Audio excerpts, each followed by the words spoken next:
This is Vizag, or Vishakhapatnam as some of you might know it. A coastal city known for its beaches, its hills, and its seafood. But in a few years, it might be known for something else entirely, being the beating heart of India's AI future. Google is building its largest data center outside the United States, right here in Vizag. A $15 billion, 1 gigawatt plus data center, 80% powered by clean energy, with subsea cables going in. It has to transform a region like that. And a project so massive, it will almost double India's entire current data center capacity.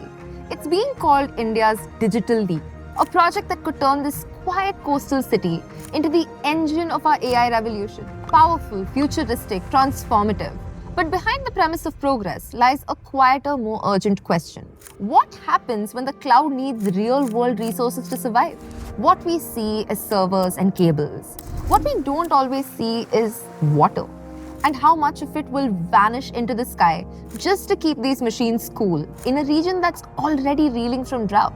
It's land, 480 acres in this case. And it's power, a constant 1 gigawatt draw equivalent to what you would need to power a small town. I'm your host Lavanya, and in this episode of The Climate Brief, we are investigating how Google's $15 billion AI dream in Vizag could change India's future and test its environmental limits.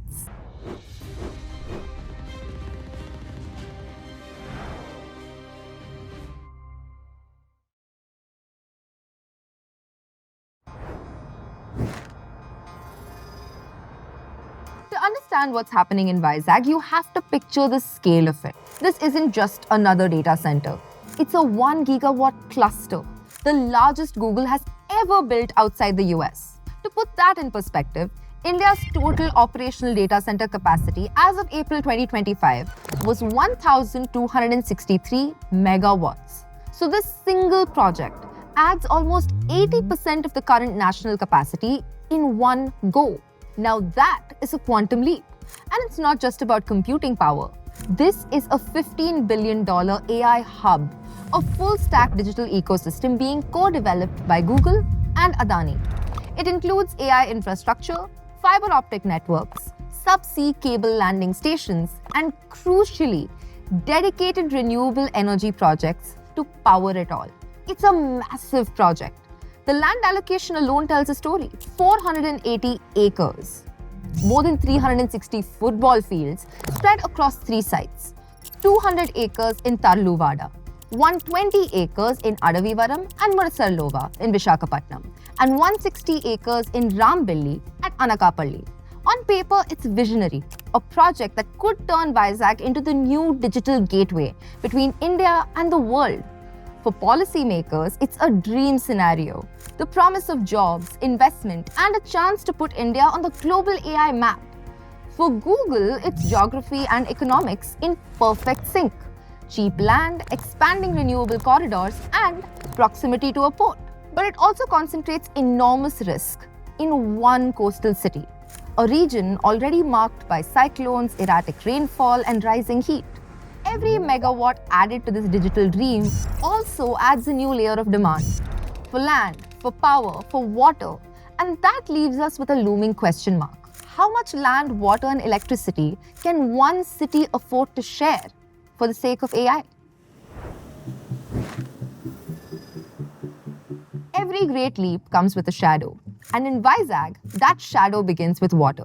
Data centers may look like silent buildings, but inside they never sleep. Thousands of servers hum non-stop, generating enormous amounts of heat. And to keep them from overheating, they need water. Millions of liters of it every single day. The water is sprayed into cooling towers. It absorbs heat. And then 80% of it evaporates, never to return to the local water cycle. A 1 gigawatt cluster, like Vizag's, could consume anywhere between 7 to 19 million liters of water daily. That's enough to meet more than 1/10 of the city's entire daily water shortage of 66 million liters. Enough to meet the needs of 10,000 people daily.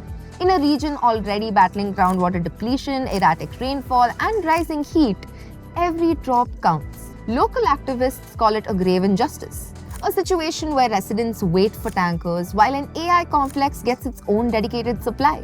The Human Rights Forum in Andhra Pradesh says that the project is a looming environmental disaster.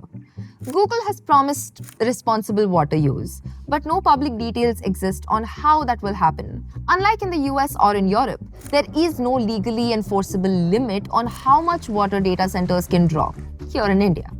And while smaller projects in Vizag have been told to use at least 46% recycled water, scaling that to a 1 gigawatt facility would require an entirely new treatment and recycling infrastructure, one that simply doesn't exist yet. Then there's the land too. Much of the 480 acres lies near ecologically sensitive zones, including the Kambalakonda Wildlife Sanctuary, less than a kilometer from one of the sites. Across the world, communities have begun questioning a simple thing. What is the real cost of storing all that data? Because from the United States to South America to Japan, cities are learning that data centers don't just live online, they take a toll offline as well. In September 2025, Google was forced to cancel a $1 billion data center project in Indianapolis after months of local opposition. Residents feared the facility would guzzle 2 to 3 million gallons of water every day in an area already hit by drought. They also worried it would raise electricity prices while offering nearly a handful of full-time jobs. In Uruguay, the story wasn't too different. In 2024, after the country's worst drought since 1950, Google's plan for a massive data center sparked public outrage. The project would have used millions of liters of fresh water every day, even as the capital city's taps were running dry. Protesters took to the streets. Environmentalists called it absurd, a tech giant drawing water in a country that was rationing drinking supply. Eventually, Google was forced to redesign the project, switching to air-based cooling systems instead of water. That solved one problem, but created another. Air cooling used more energy, pushing up Uruguay's carbon emissions in a nation that had prided itself on 90% renewable energy. Even in Tokyo, residents have filed lawsuits to block new hyperscale data centers. Their fears? Loss of green cover, rising local heat, and noise from round-the-clock cooling systems. One proposed site in Akishima would have required the cutting down of 3,000 trees, sparking massive backlash. And in Chile, Google had to completely overhaul its $200 million data center in Santiago after an environmental code flagged water scarcity concerns. The company now plans to redesign it from scratch, this time with a water-free cooling system. So the pattern is clear. When communities resist, Google adapts. But only when the political cost is too high. And in Vizag, there's no such pressure yet. No enforceable water cap, no public commitment to zero freshwater use, no audit trail. Once the water cools the machines, something else has to keep them alive. Electricity. A constant, unblinking current that never stops flowing. To keep a 1 gigawatt facility like Vizag's running, you need a steady flow of power, all day, every day, 1 gigawatt. Enough to light up nearly 1 million Indian homes. But here's the catch. Vizag's electricity doesn't come from a clean grid. India still generates most of its power from coal. And that means every byte processed, every AI model trained carries a hidden carbon cost. 100 megawatt data centers can emit over 500,000 tons of carbon dioxide every year. The same as adding more than 100,000 cars to the road. The one in Vizag is 1 gigawatt. Think about it. Google and Adani have pledged to power the Vizag facility with renewables, solar, wind, even green hydrogen in the future. But here's what's missing. Transparency. There's no public disclosure of the power purchase agreements or the PPAs, no audit of whether the renewable capacity is truly additional, meaning would it have been built anyway without this project? Because if Google just buys existing solar power, it doesn't reduce emissions. It just displaces clean energy from other users, forcing them onto coal. And in a state where only 30% of the grid is currently renewable, a 1 gigawatt draw could destabilize the entire system unless the clean energy is new, local, and time-matched. It's quite evident that the future will see AI playing an important role, and we need the digital infrastructure that will enable it.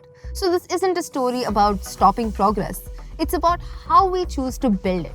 Vizag's data center will power India's AI future, But it will also test whether we've learned to balance ambition with accountability.